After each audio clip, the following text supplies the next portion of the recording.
Off the rugged coast of Scotland sits a desolate spot with a secret so shocking it remained locked away for nearly 50 years.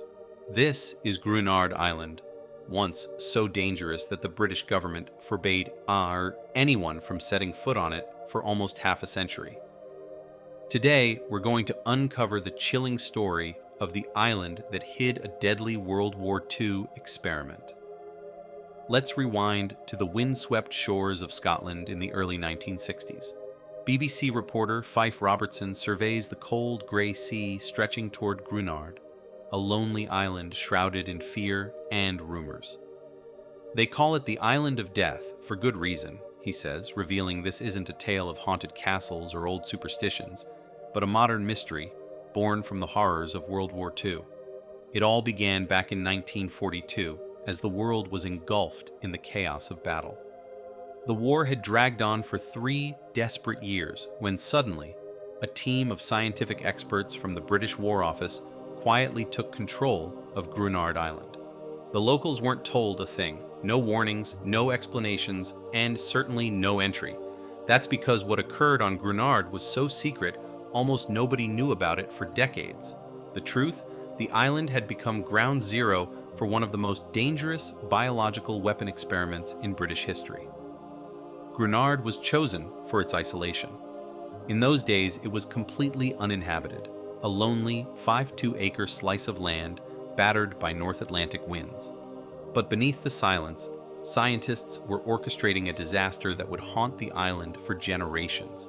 Leading this secret mission was Paul Fields, head of biology at Porton Down, the UK's military science facility. Originally created during World War I to study chemical weapons, Porton Down was now focused on race against time. Could they create the ultimate weapon against Nazi Germany? Fields and his team launched what would become known as Operation Vegetarian. The plan was bold and horrifying. Scientists intended to infect linseed cakes with anthrax spores and drop them onto German farmland from the air. Cows would eat the cakes and die from anthrax. Soon, anyone eating the contaminated meat would be at extreme risk. Anthrax is a deadly bacterium, naturally found in the environment, but when weaponized, it kills in gruesome ways and can easily wipe out entire populations of livestock and humans. The goal? To devastate Germany's food supply and create chaos far behind enemy lines. But before unleashing anthrax on the enemy, the British scientists needed proof that their plan would work. For that, they needed a test site, remote and distant from any population. And so, Gruinard became a laboratory of death. In the summer of 1942, the military took over the island and sealed it off from the world. Almost overnight, Gruinard vanished from public life, transformed into a forbidden zone. Locals weren't allowed near it, and even fishermen refused to guide outsiders close to its shores. Under strict military supervision, scientists began their chilling trials. They transported sheep to Gruinard and tethered them at intervals along the wind's path. Then, using remote-controlled devices, they detonated bombs laced with anthrax spores, unleashing invisible clouds of death. The results were immediate and horrific. Within days, the sheep began to sicken, displaying gruesome symptoms before dying rapidly. Scientists studied the corpses, then burned or buried them beneath tons of rock, trying to contain the poison they'd set loose. Some of these experiments were witnessed by sharp-eyed crofters on the shore, who later described seeing odd clouds drifting across the island, clouds carrying death to anything in their path. One local, who sold sheep to the scientists, remembered watching strange smoke settle over the animals, suspecting some poison gas was taking their lives. Operation Vegetarian ran until 1943, when leaders judged the tests a success.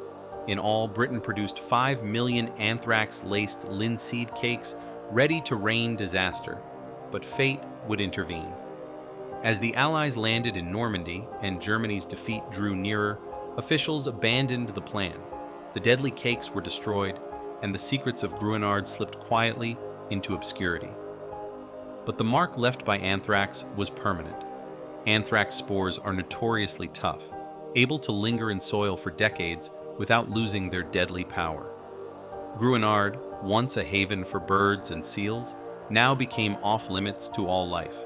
Even rainwater dripping from its rocks was considered lethal. In the months after the tests, locals noticed something else. Animals on the Scottish mainland, across from Gruinard, were dying mysterious deaths. The government quietly paid compensation claims, but offered flimsy excuses. Behind the scenes, officials knew exactly what had happened. The evil from Gruinard was spreading further than anyone imagined. To protect the public, the military posted quarantine signs around Gruinard, warning away visitors. The island's name faded from maps and memory, but the threat remained. In the years following World War II, scientists tried to cleanse Gruinard using chemicals and controlled fires. However, nothing seemed to banish the spores buried deep in the earth. Tests in 1971 showed anthrax still haunted the soil, ready to kill again. Then, a bizarre twist. In 1981, an activist group called the Dark Harvest Commandos landed on Gruinard in secret. They scooped up anthrax-exposed soil and left it in a bucket outside Porton Down, the very facility that started it all. Their message was clear. The problem hadn't gone away and the government had to act. Finally, in 1986, the British government launched a massive decontamination project. Experts doused the island with a mixture of seawater and formaldehyde, scrubbing every corner and burning the most dangerous soil. It was a monumental effort, and when a new round of tests showed Gruinard was clear, officials made an announcement that stunned those who still remembered the island's ghostly past. After 48 years, Gruinard was declared safe. But the legacy of Gruinard Island is a haunting reminder. The secret experiments left scars that lasted generations, warning us of the terrifying potential of biological warfare. Gruinard was the UK's first test site for weapons of mass destruction, a symbol of how far humans have gone to gain an edge in war and the risks we've been willing to take. So next time you hear tales of mysterious islands and hidden histories, remember Gruinard. Its windswept silence holds more than secrets. It holds a lesson about science, war, and the price of unleashing forces we can't always control.